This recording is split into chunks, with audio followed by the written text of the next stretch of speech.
Hello শিক্ষার্থী বন্ধুরা, তোমরা কেমন আছো? আশা করছি সবাই ভালো আছো। আজকে আমরা পড়ব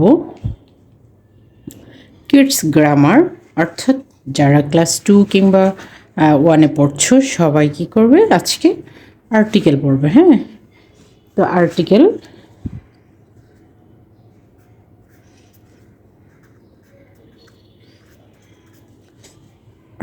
হ্যাঁ সবাই পড়বো আর্টিকেল। আমরা জানি আর্টিকেল কাকে বলে। আর্টিকেল হচ্ছে এ, এন এবং ও, দা, এই তিনটাকে কি বলে? আর্টিকেল। হ্যাঁ, এই তিনটাকে বলা হয় কি? আর্টিকেল। তো আর্টিকেল কিন্তু আবার কয় ধরনের? আর্টিকেল আবার দুই ধরনের। হ্যাঁ, একটা হচ্ছে ইনডেফিনিট, হ্যাঁ, ইনডেফিনিট মানে অনির্দিষ্ট, আর একটা হচ্ছে ডেফিনিট। হ্যাঁ, ডেফিনিট। তো অনির্দিষ্টর মধ্যে কোন তিনটা? যেহেতু আর্টিকেল হচ্ছে এ এন দি, এই তিনটাই আবার দুইটা ভাগ। হ্যাঁ, একটা হচ্ছে অনির্দিষ্ট আর একটা হচ্ছে ডেফিনিট অর্থাৎ নির্দিষ্ট। তো অনির্দিষ্ট কোনটাকে বলা হয়? এই যে এ এন দি, এই তিনটার মধ্যে দুইটা হবে ইনডেফিনিট অর্থাৎ অনির্দিষ্ট, আর একটা হবে ডেফিনিট অর্থাৎ কি হবে? নির্দিষ্ট। তো ইনডেফিনিটের মধ্যে কি পড়বে? এ এবং এন, এই দুইটা হবে কি? ইনডেফিনিট। আর ডেফিনিট যেটা হবে নির্দিষ্ট, ডেফিনিট আর্টিকেল বলা হয় কোনটাকে? এই যে দা, এটাকে বলা হয় ডেফিনিট আর্টিকেল। হ্যাঁ, কারণ হচ্ছে এ এবং এন এরার অবস্থান নির্দিষ্ট নয়, এরা সিচুয়েশন অনুযায়ী বসবে। আর দা, সেটা বসবে কখন?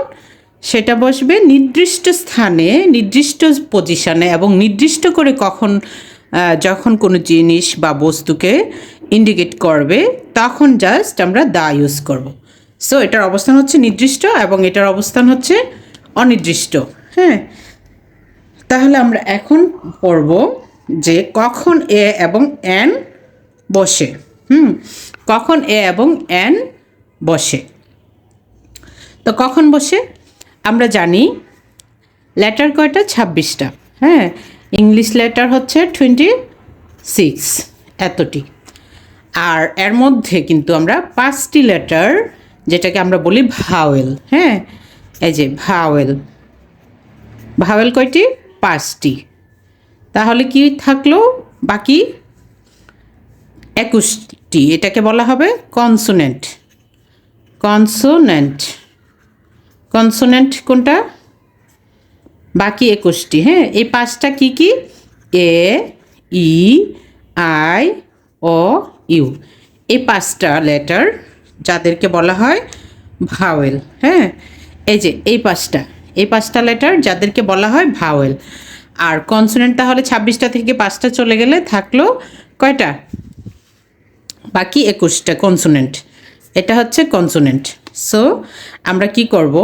ভাওয়েল কাকে বলে? ভাওয়েল হচ্ছে যেই লেটারগুলো এ, ই, আই, ও, ইউ, হ্যাঁ, তাদের উচ্চারণের জন্য অন্য কোনো লেটারের সাহায্য প্রয়োজন হয় না, সেগুলি হচ্ছে ভাওয়েল। হ্যাঁ, অর্থাৎ এই 5টা লেটার যখন আমরা উচ্চারণ করব এ, ই, আই, ও, ইউ, এই 5টা লেটার কিন্তু আমরা কখনোই অন্য লেটারের সাহায্য নিবে না। হ্যাঁ, এই একটা নিজে নিজেই উচ্চারিত হবে, তখন সেটাকে বলা হয় ভাওয়েল। এবং মজার বিষয় হচ্ছে এই 5টা লেটারের উচ্চারণ যখন নিজে নিজে হবে তখন আমরা এই 5টা লেটারের আগে কি ইউজ করব? এই 5টা লেটারের আগে আমরা ইউজ করব এন, অর্থাৎ আর্টিকেল এন কোথায় বসবে? Before vowel. অর্থাৎ আমরা কি করব? এই 5টা লেটারের পূর্বে সর্বদা এন ব্যবহার করব। ওকে, তাহলে বাকি থাকলো কি? বাকি 21টা কনসোনেন্ট। এটা কি আর বলা লাগবে? বাকি 21টা কনসোনেন্টের আগে কি বসবে? তাহলে এ বসবে। হ্যাঁ, বাকি 21টা, এই 5টার আগে যদি আমরা এন ইউজ করি ভাওয়েলের আগে, তাহলে বাকি যে কনসোনেন্ট লেটার 21টা আছে, কোনো ওয়ার্ডের ফার্স্ট লেটার যদি কনসোনেন্ট হয় সেক্ষেত্রে আমরা কি ইউজ করব? এ। হ্যাঁ, এই যে কনসোনেন্ট লেটারের বিফোর কনসোনেন্ট। হ্যাঁ, বিফোর কনসোনেন্টের আগে আমরা কি ইউজ করব? এ। তাহলে শিক্ষার্থী বন্ধুরা তোমরা সহজেই বুঝতে পারছো আর্টিকেল। আর্টিকেল হচ্ছে, আর্টিকেল কাকে বলে? আর্টিকেল হচ্ছে এ, এন এবং দ্য, এই তিনটাকে বলা হয় আর্টিকেল।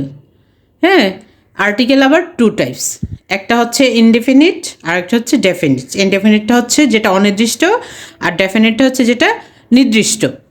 সো ইনডেফিনিটের মধ্যে কি পড়ছে? ইনডেফিনিটের মধ্যে পড়ছে এন, আর ডেফিনিটের মধ্যে পড়ছে দ্য। ইনডেফিনিটটা হচ্ছে লেটার অনুযায়ী বসবে, আর ডেফিনিট যেটা আর্টিকেল দ্য সেটা বসবে কোথায়? নির্দিষ্ট স্থানে। নির্দিষ্ট করে যখন কোনো কিছু বোঝাবে তখন আমরা দ্য ইউজ করব।